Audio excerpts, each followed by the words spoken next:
count your blessings instead of your blemishes.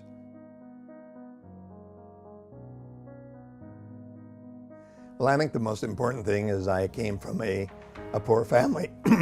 So many people who are achievers come out of the ghetto or overcome to prove something. So I grew up in a family that had low self-esteem. My father never accomplished anything. He drank too much and smoked too much and left home when I was 9. So I became the man of the family when I was 9 years old. Wow. We had a brother and sister, and my mother was resentful that my father left. So she, in a way, punished us for having to take care of us and earn money as well as take care of us. So we did our chores, and she was pretty tough on us.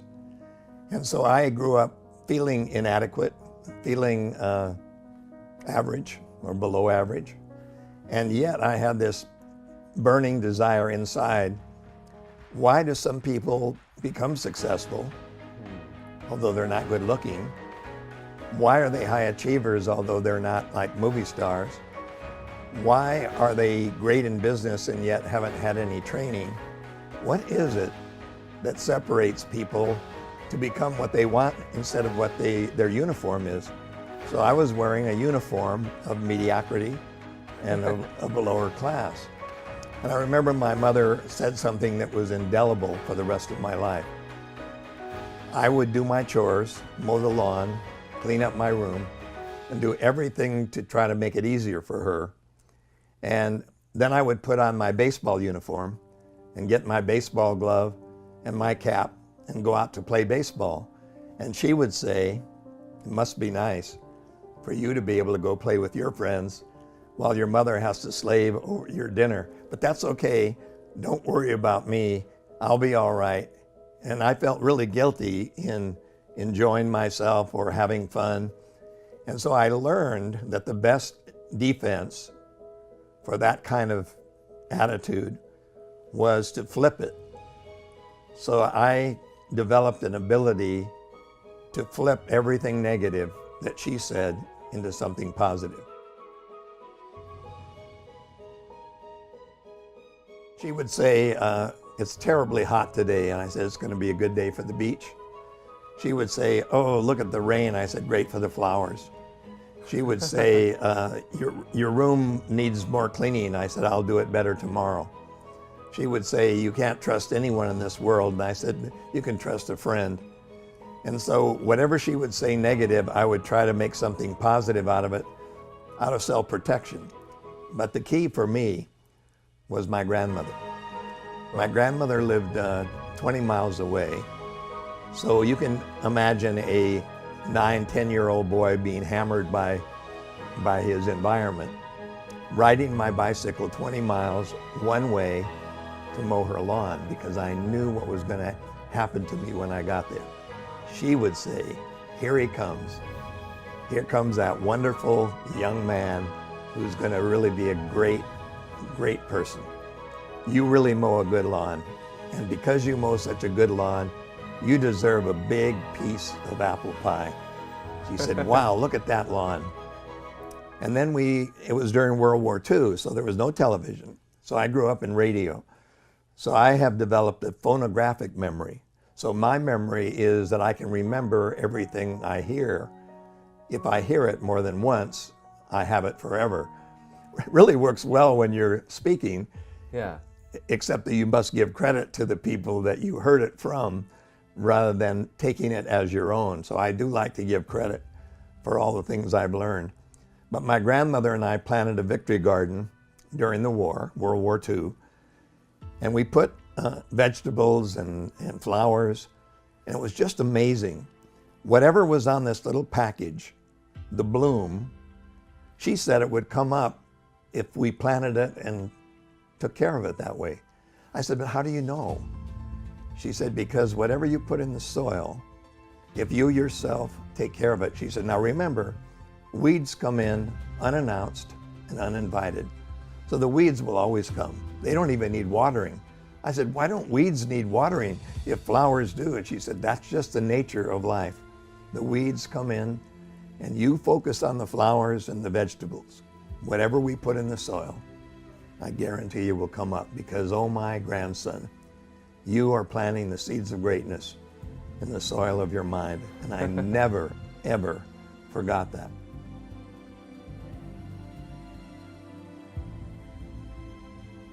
And she was the prologue and the epilogue. So she has been the one anchor and beacon in my life. Of all the women I've ever met or ever known, she's by far my greatest role model. So I'll always, I think of her almost every day. Because when I go to bed at night, I say, Grandma, here we go again, safe again.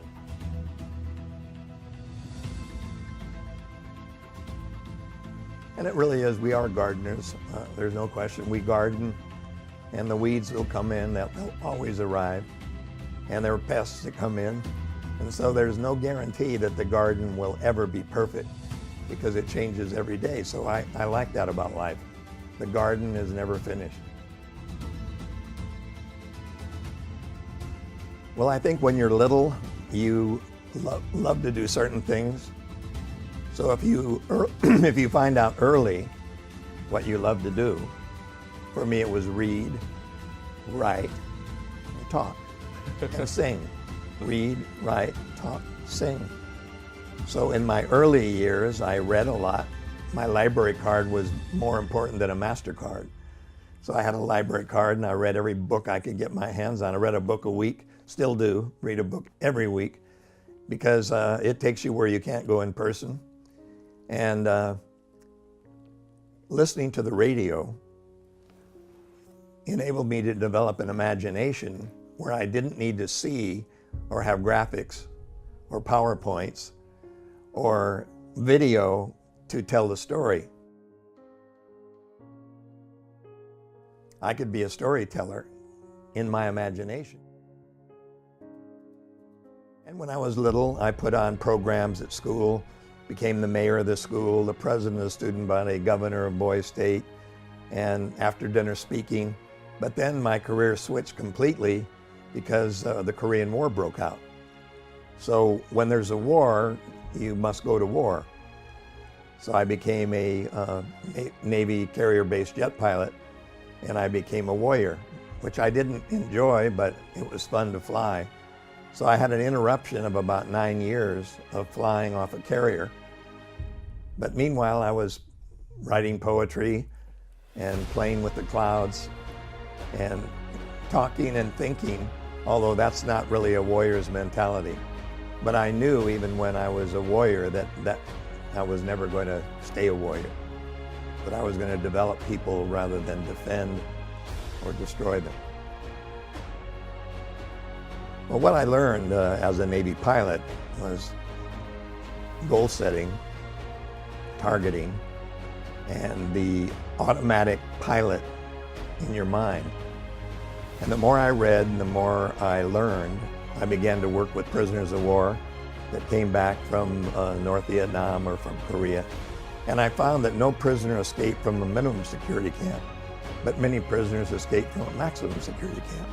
Now understand, why would you escape if it was more difficult? Why would you not try to escape if it was easy? It's because of your mindset. Leaders always try to get home, and the people who are just being there just are afraid, and so they don't take action. I learned that about prisoners of war. I learned that the more specific you are about where you're going, the more you'll get there. And the more nebulous you are, the more vague you are, you will just be part of the masses. And most people are thermostats. No, they're thermometers. A thermometer reflects the environment. A thermostat sets it internally and then sets the bar. So I learned that, and then I worked with the Apollo program. So having been a Navy pilot, my roommates having been astronauts, I began to give some stress management seminars to Apollo astronauts. Then I really got interested and went ahead and got a doctorate in human behavior. And that set me off on a more scientific way of thinking about the mind. So I'm more cerebral than most of the other motivators, which means that I'm not as exciting as they are, because I don't jump around and talk about the deep hypnotic power within you. You know, I'm not like Anthony Robbins. I'm cerebral in the sense that I know that the mind is the most magnificent biocomputer ever created, and that it deals in the most automatic subconscious way, and that we are creations of habit. So I'm a habit master. My whole life is, how do you master your habits? Because losing and winning are habit forming. And 90% of what you do every day is reflexive. Olympians don't try to win, they remember. So an Olympian does not say, you know, I've got to bear down, I've just got to win. Olympian has learned how to win, has gone through the motions, has gone through the training, and all they need to do is at that moment, when the pressure's on, remember, reflex. So the mindset of a champion is internalizing the kinds of habits that will get you where you want to go rather than getting in your own way. And I think I learned that more from astronauts going somewhere dangerous no one's gone before, Olympians going somewhere in the moment where they haven't gone before, and a prisoner of war unable to go anywhere, but having to go there only in your mind. So I really believe in feed forward and feedback. Imagination serves the goal. Memory serves the reinforcement of success.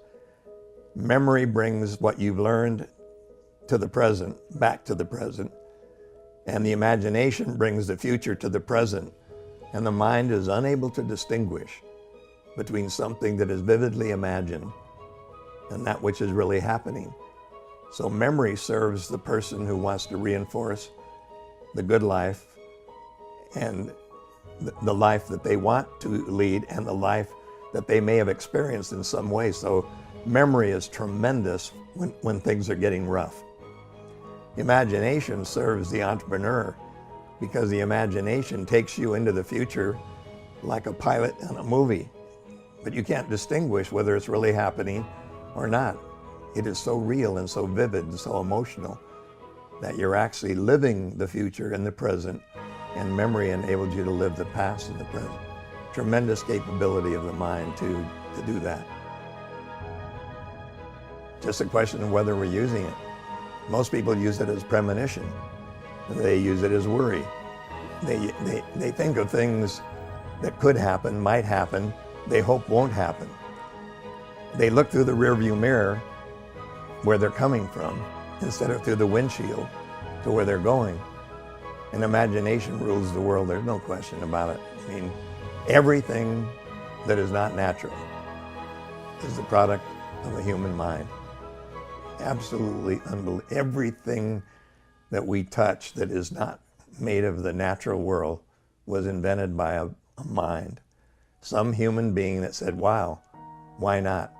So I love to study the people who solve problems by using their imagination. Did you know that the outboard motor was invented by a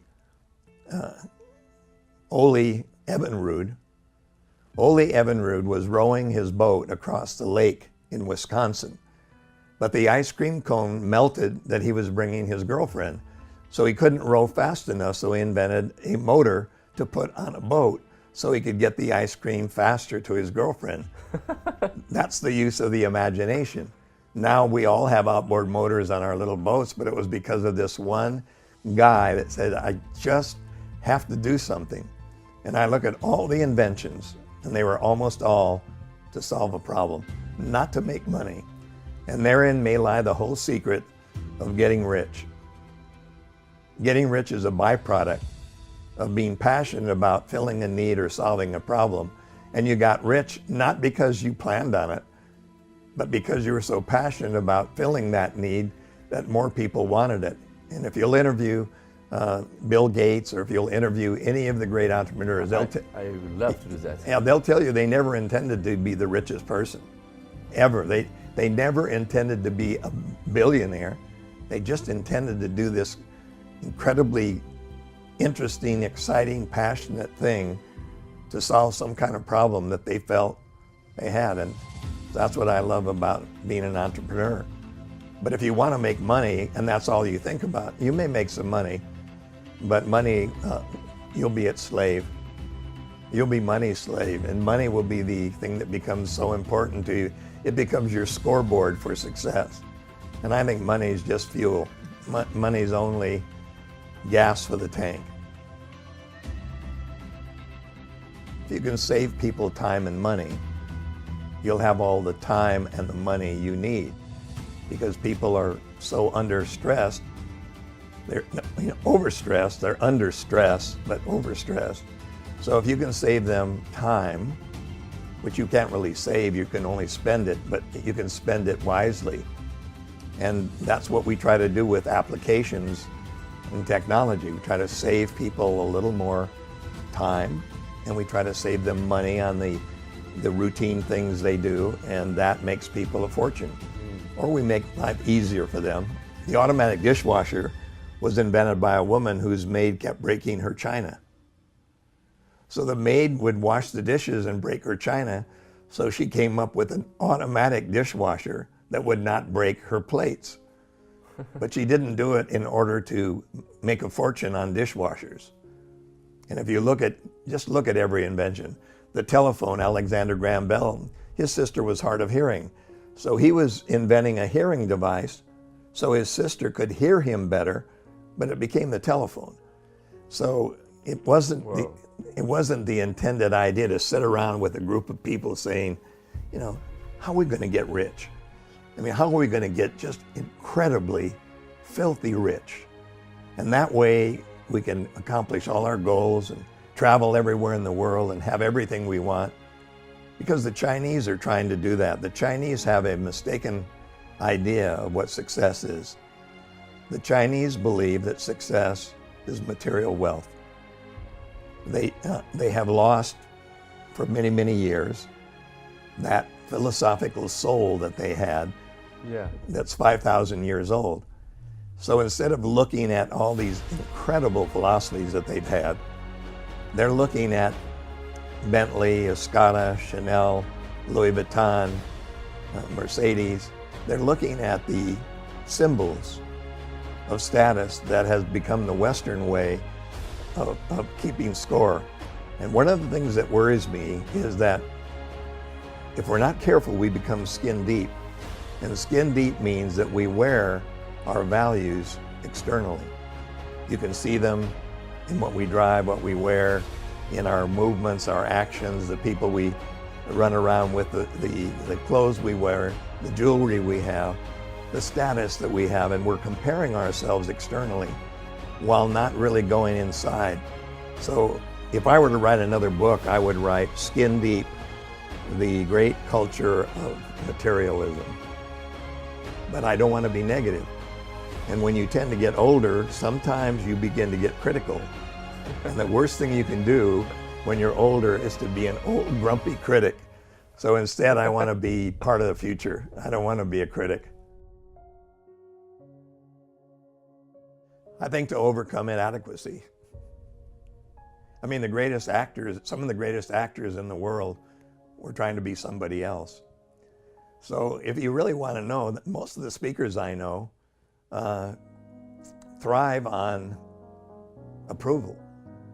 They really do. If you look at them, they thrive on the approval of others. What they do is they give a presentation and the audience comes to their feet and applauds them. And it feels so good to get a standing ovation for something that you did, a performance that you had.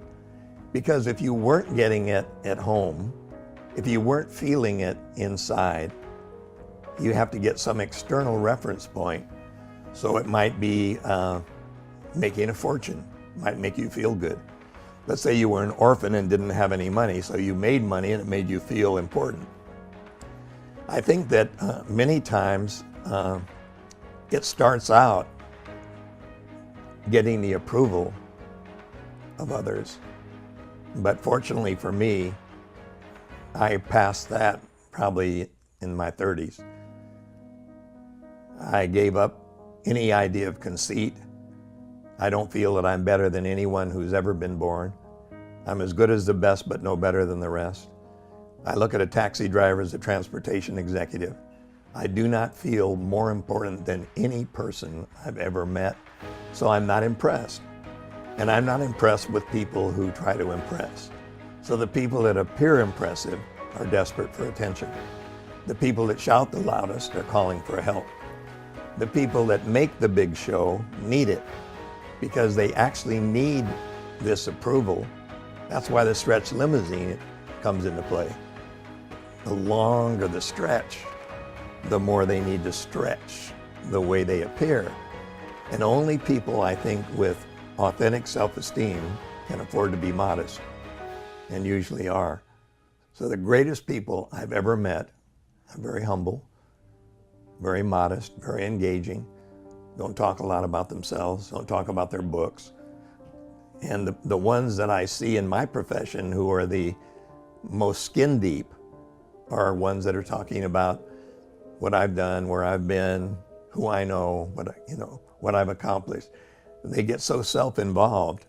And the best thing is to take the value that you create and let it go. Give it away. If you're that valuable, wouldn't you want to share it with everyone you meet?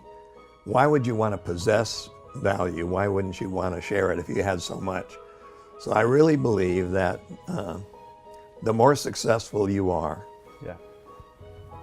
the more engaging, the more warm, the more gracious, the more gratitude, the nicer and more giving you should be. And I believe that separates, for me, the truly successful person and the one who is the actor, the celebrity, the one who, when they walk out, everyone cheers. And it feels good, make no mistake, it feels good to be featured. But I would much rather have the respect of one child than the adoration of the masses. I'd rather be an example for my grandchildren than have an arena full of people come to their feet. First, I would say that you don't have to prove your value, that all the value you'll ever get, you got when you were created. So that uncut gemstone, that diamond that is you, does not need to be cut and polished so much to make it more valuable. You're as valuable as anyone who's ever been born or whoever will be born, and that intrinsic value, you must hang on to that and believe in this dream, even if it's all you have to hang on to. So I believe that the true winner believes in that dream, even though they have nothing to prove so far. So I think performance reflects value, doesn't measure it. So you don't need to perform to feel valuable. You need to feel valuable to perform at your highest level. So first you internalize it and you say, given my parents and my background, I'm glad I'm me. I may not be the best looking in the group, I look my best in a group, and I have something to offer that is so unique and so different. And I'm going to develop myself to a life of being a role model, mentor, coach, example for everyone I meet. And I'm going to make everyone I meet say, I'm so glad I talked to you. I'm so glad I met you. You gave me so much, and you didn't ask for anything in return. You just gave. No quid pro quo here. No something for something. No, you give me this, I pay you. You're giving. I would say that would be the beginning. Then I would say that you should model yourself after people who truly have done, not just written about it, but have done what they say they've done. Not just a clever speaker, not just someone who's gifted with oratory, but someone who has had success by association. Someone who writes about what he believes in, and is a prolific writer. And as your grandfather, I would say, there are many books in you. So don't try to make your book a Picasso. A book is a book that needs to be written. And you do not perfect it, you write it. And it demands to be written and to be published. And that's one. But it is not the book of my life, because each book that you write will have a different meaning and a different time in your life. So you'll write many books, and don't just try to have the defining book. Lots of ebooks. Remember, people are scanners rather than readers, and they look in sound bites and video bites and in blogs. So you have to have shorter messages and more books and fewer number of pages. And when I say model yourself after people, make sure that it's not just those who are good salesmen. I've been telling speakers most of my career, did you know I have not ever once held up a book or audio of my own and talked about it? Not once, not ever, nor will I. There's a differentiation between someone who is a teacher and someone who's a salesman. Now it's a very fine line. Brian Tracy, one of the best. Zig Ziglar, one of the best. John Maxwell, one of the best. They have perfected the ability to not only write prolifically and speak prolifically, but they also sell prolifically. And there's been a trend over the last decades for a speaker to also be a dynamic salesperson, because there's been this feeling that unless you can sell your stuff from the back of the room, then how are you ever going to get anyone's attention, because we have such a internet overload, and it's so difficult to get your stuff up through the noise. So you really do have to be an entrepreneur. You have to have something different and unique. But if I were to give you advice, I would say have someone else, which has worked so great for me. I've always had someone else get up there and just talk about everything I've done, but I've never talked about it. If you're a teacher, you got the real thing. You don't have to sell your stuff. If it's that good and in demand, the master of ceremonies does it. The vice president of marketing, the promoter sells it. And the promoter says, you know, David is such an unbelievably authentic, modest, real person that he's not going to give you a pitch on his stuff. He doesn't need to. It sells itself, but we will, because we talked him into bringing his library. And we've also asked him if he'd be willing, and he said he'd be willing to stay as long as you want to autograph them or to answer any questions that you have about them. And I've ended up selling almost as much material as Jim Rohn or Zig Ziglar. In fact, I've sold more audios than anyone in the world. $100 million worth of audio programs, never having talked about one, because I always have somebody else. And I go, gee whiz. And they go, Dennis isn't going to say anything about it. He's not going to tell you about the special of the day. He's not going to tell you what you're going to get at this program. We'll tell you that, because he's just too modest. He's here to teach, not to sell. To me, that's really good advice. And there's a way for you to do it, for you to be the best salesperson in the world without having to overtly give yourself a commercial. You don't have to be the one doing it. And it's a fine art, but I think you can develop that, and I think it will set you apart. And I just think if you believe that you're as good as anyone who's ever been out there, but you don't fall in love with your press releases, you don't get overly impressed with yourself, And you don't, when you walk in, you don't feel like you should have a limo or an exercise bicycle in your room and blue peanut M&Ms. You ought to see some of the speakers demand to have this or that, and they actually believe that they're somebody, I don't know, really special. And I look at them and say, you know, gosh, you're good, but I mean, you know, you're going to get old too. And I've seen the best, you know. I mean, Norman Vincent Peale, Ziegler, Paul Harvey, Art Linkletter, Jim Rohn, you name them. I've been around them all. And I still like the real authentic people who are so genuine that you can feel it in their bones. And they're looking at you. They're not pitching you. You're talking with an audience, not at an audience. You're identifying with that person. And they know it, they can feel it. To me, that's the key. I'm never going to retire. That's the thing you have to be careful of, is retiring. You know, I've made enough money, so I don't need any money. I have children and grandchildren and great-grandchildren. I'm 80 and still going. So China, 30 cities last 3 months. 20 cities the last few weeks, and I don't get tired.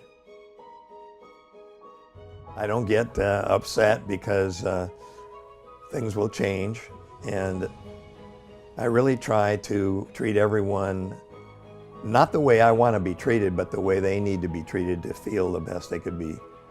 What if you're an idiot and treat everyone the way you want to be treated? So a jerk will treat everyone the way they want to be treated. So someone who is abrasive, obnoxious, conceited, will treat other people arrogantly. Well, that's not the golden rule. The golden rule is to treat everyone the way they need to be treated, to be all they can be according to their own desires. So you really have to crawl in the other person's shoes and give them what they want. So when you write your books, keep the reader in mind. Don't tell what you want to tell. Tell them the story that they want to read, that they want to hear, that will resonate with them. And then just write 20 books. But don't settle for one. I think the first is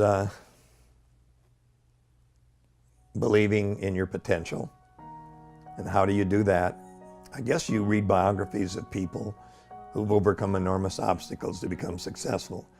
And if you read biographies, you'll find out that most people coming from uncommonly difficult backgrounds become uncommonly successful. So that therefore, you don't have to be born with any special head start. So I think the idea that I can because other people have. It's possible. That gives you the passport. So that gives you the passport. And then you say, who will take me there? You say everyone has good intentions, but they're very busy.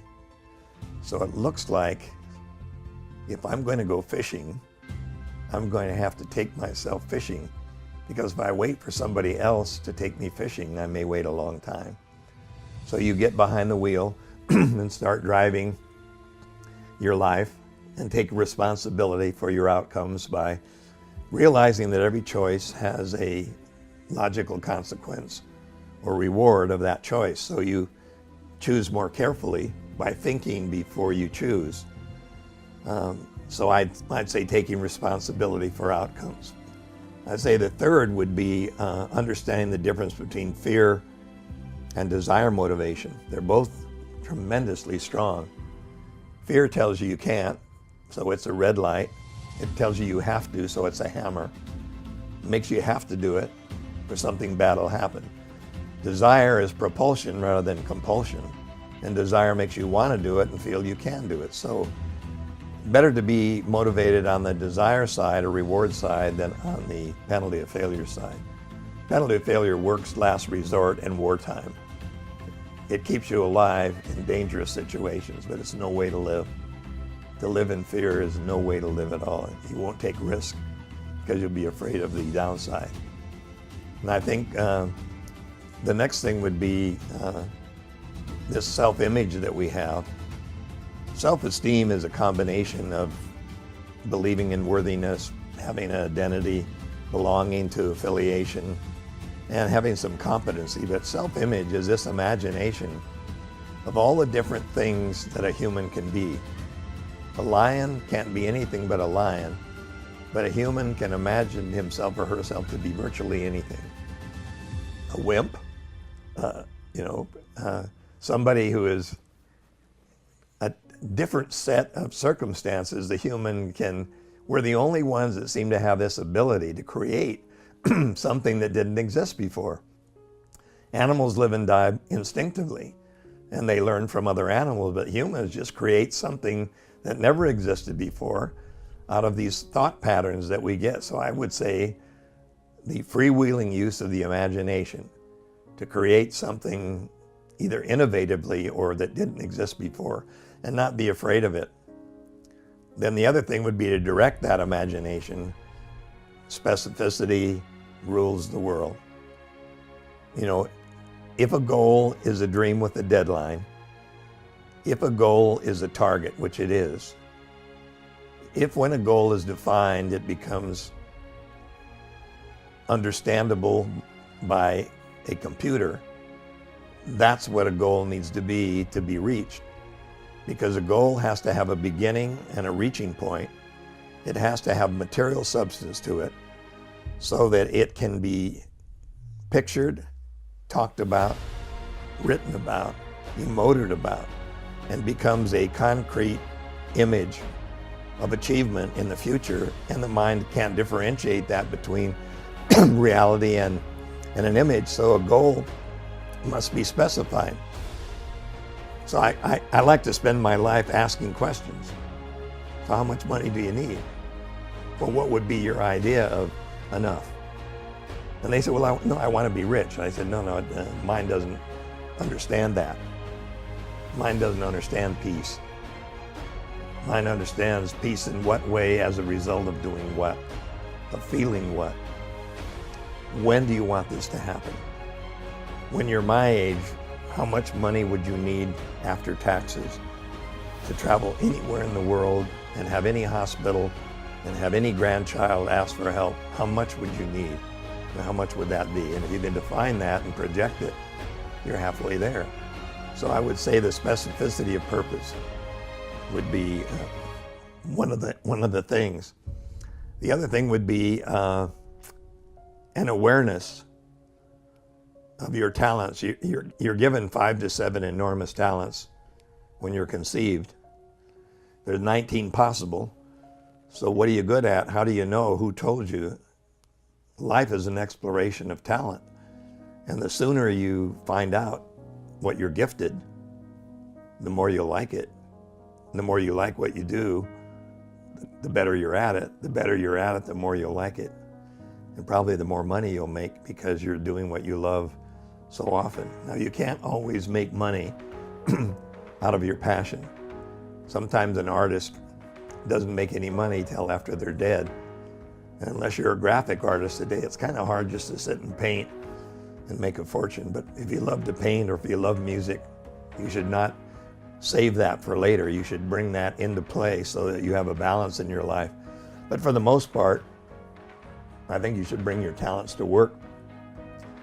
So you need to dust off your childhood and think about what you were good at from 5 to 15 and what you could hardly wait to do when you're free.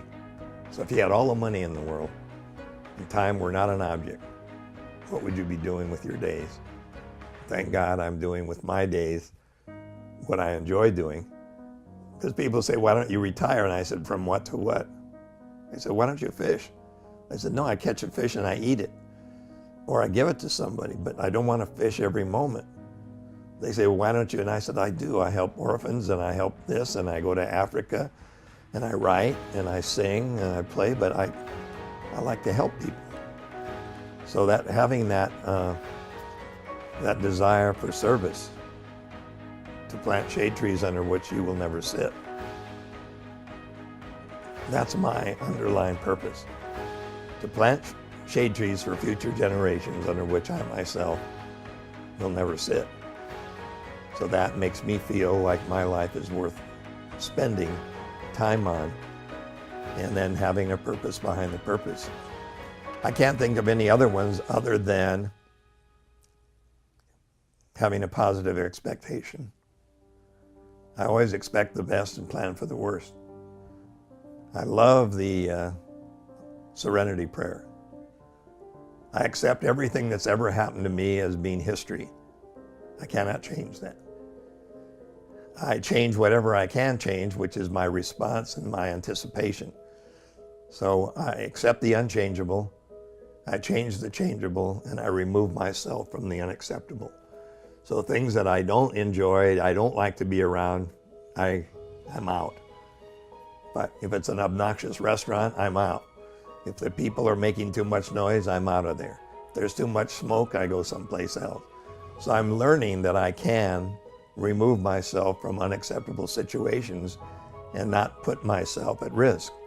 But I'm also changing what I can, and the only thing I can change is my anticipation and response. So I have a positive expectation. I believe I'm going to wake up tomorrow. I stay safe again when I do. I explain myself in positive ways. When I'm not feeling well, I say I'm feeling better. I'm going to feel better. And I think expectation. I think the way you explain your life is one of the most important communication ways, because bad news sells. So people pass on bad news as the fare of the day. That's why all news media is conflagration, because good news is elevator music. So if you're a good news person, hardly anyone's going to listen to you unless you solve problems, unless you're showing people how to take the problem they have and flip it and reverse it. So I believe in a positive explanatory style.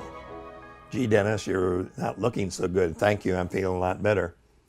Yeah, I noticed you got some little scabs on your head. Yes, I had some little surgery, but you know, that comes with surfing.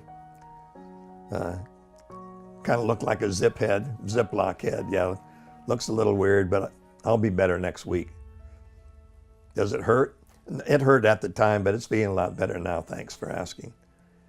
So no matter what the situation is, you explain toward the expectation, and people congregate around the winner's locker room.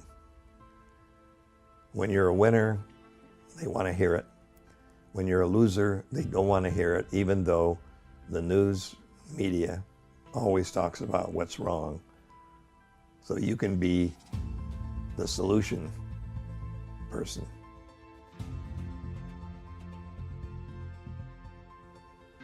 I'm human, and remember, I came from a feeling of inadequacy and lower self-esteem, so my father could never look at anyone in the eye.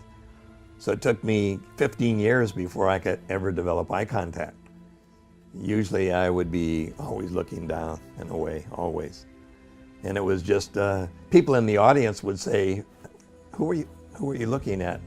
Were you looking at someone in the front row that you knew? And I said, was I? And they said, well, you were looking down. I said, wow. I guess I inherited that from our family, who always could not develop eye contact. So I had a lot of fears, but I had a certain gift to be able to explain things in easy to understand ways. So I took the lyricist in me. So I'm a lyricist. And a lyricist is somebody who is unfortunately totally poetic, and it maybe doesn't sell as much today, but it's my thing. So people say, okay, in 30 words, what is it? Your life. And I go, the essence of my life is this: a baby's smile, a loved one's kiss, a book, a tree, the sea, a friend, and just a little time to spend. And that's it. So I spend my life trying to lyrically form words that try to get a larger message across in a fewer number of words. And that helped me having a good memory, and being a lyricist, somebody who listened to the radio and listened to be able to spout back things that I had heard, things that were proverbial. If you don't stand for something, you'll fall for anything. And winners believe in their dreams when that's all they have to hang on to. And the deep down inside the skin feeling of your own worth, all those kinds of things. Being able to use cliches when you need to, but trying not to be a walking cliche. But I wrote The Psychology of Winning for myself at the worst point in my life. So it's possible then for someone who's not doing well, who is afraid and is tentative about his or her success, to reach down in the worst of times to bring the very best out of yourself. So I had been a jet pilot, I had been a warrior, minimal success, not too much success. Met Dr. Saul, getting a doctorate, but not going anywhere with it. Being paid $100 to speak, not exactly a fortune. Speaking to women's clubs and Kiwanis and Rotary and Optimist clubs. Zig Ziglar and I gave 500 speeches before anyone would even pay us for one. So we went the hard way. We went $100 at a time until finally we recorded some that somebody actually clapped. So we went up through the ranks rather than having a bestseller catapult us into the platform. I mention this only because I think it might be important for anybody in the future. I didn't write The Psychology of Winning because I was an authority on winning. I wrote it because I was an authority on losing. And if you take what you're doing in life and analyze it, and if you were to do the opposite of what you had failed at and made that part of your life, then you could flip it. So instead of being waitly come lately or always late waitly, I became first to the gate waitly or always on time waitly. So I was able to take what I was doing wrong and reverse that with psycholinguistics and neurolinguistics, the ability to reprogram this marvelous autopilot and give myself the things that I wasn't doing. So I wrote about it. I wrote that winners need to be doing this. And fortunately for me, Nightingale Conant did a very good job of direct mailing, and they mailed it out, and they sold $100 million worth of the one album, one audio album, which was the second audio album ever produced of a speaking voice. Earl Nightingale lead the field, and then a couple of other ones. But I got very lucky in the sense that timing of their marketing and of the demand in the market and my own need to flip my life around, it just went together. So I had the great fears. I was never sure that was going to be successful. But I had a hunch. I had a belief deep down that somehow, some way, that I was going to break through. And you have to have that. I mean, if you don't have that, you'll give up, after the third or fourth or 10th or 20th try. So failure was never an option. Great. Failure is fertilizer. I think to take a talent audit of oneself, in other words, count your blessings instead of your blemishes. So I would say, what are the things about yourself that you're proud of? What's in your bag? B is for blessings. What have I been given in my life that I take for granted? My eyes, I can walk, I can talk, I can see, I can think, I can read, I'm young, I'm attractive, I'm this. What's my bag, my blessings? What have I been given that I don't often think about? And then what are my accomplishments? What have I done in my life so far that I'm proud of? Little things, anything. From the time I've been young, is there anything I can hang on to? Anything that has happened that in times of difficulty or strife that I can say, you know, when the going got really tough, I did that. I remember doing that. I remember feeling that way. And then, of course, if you don't have many blessings and you haven't done that much, you really have to hang on to your goals. You have to have this tremendous imagination that makes you believe that you can ratchet your way to the top. So you have to get images of achievement for yourself and break them down into little bite-sized pieces like an Olympian.